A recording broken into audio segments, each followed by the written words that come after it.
Gospodine predsjedniče, cijenjene kolegice i kolege. Jesi li živa staričice moja, umiri se, nemoj da te često viđaju onako zabrinutu, ne idi svaki čas na cestu u svom trošnom starinskom kaputu.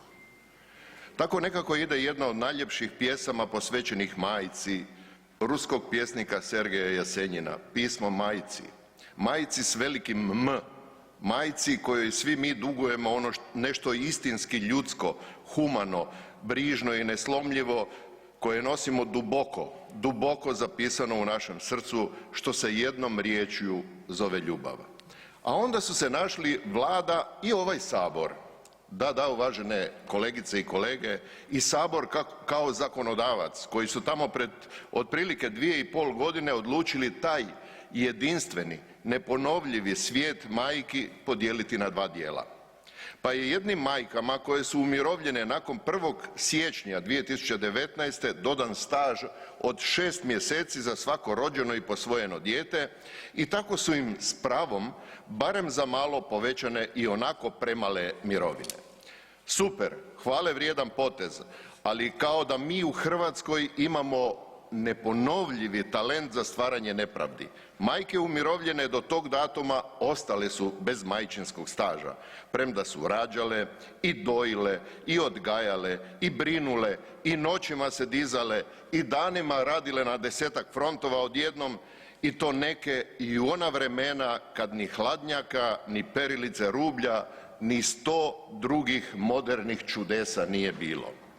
Kako bi se ta očigledna nepravda što prije ispravila, podnio sam ovom Visokom domu prijedlog zakona kojim bi se priznao dodani staž za svako rođeno i posvojeno dijete i onim majkama koje su ranije umirovljene i za sada ostale bez dodanog majčinskog staža. Ne može i ne smije dijete onih majki umirovljenih nakon 1. siječnja 2019. godine vrijediti više od djece majki koje su se umirovile prije tog datuma. Ma nije tu sada stvar više ni u lipama, ni u kunama, nego u osjećaju duboke povrijeđenosti kod onih žena majki koje su ostale bez majčinskog staža. I naravno, nisam tražio ništa unazad. Naučio sam ja već odavno i ponešto prava. Znam da nema retroaktivne primjene zakona, nego od dana nakon što se ovdje te moje izmjene i dopune Zakona o mirovinskom osiguranju rasprave i kad ih izglasamo, dakle kad zakon stupi na snagu. I pazite sad, Vlada je prošlog tjedna na svojoj sjednici dala negativno mišljenje na prijedlog zakona u kojem kaže, citiram: Vlada RH posebno ističe kako je neprihvatljivo povratno djelovanje prijedloga zakona. Tako kaže naša Vlada. Ma kakav je to retropasivni mozak u ministarstvu i u Vladi mogao prozvati retroaktivnom primjenom zakona pravo na dodani staž koji će važiti ubuduće nakon donošenja zakona u Saboru? Pa do sada, ljudi moji, je takvih situacija bilo na desetke.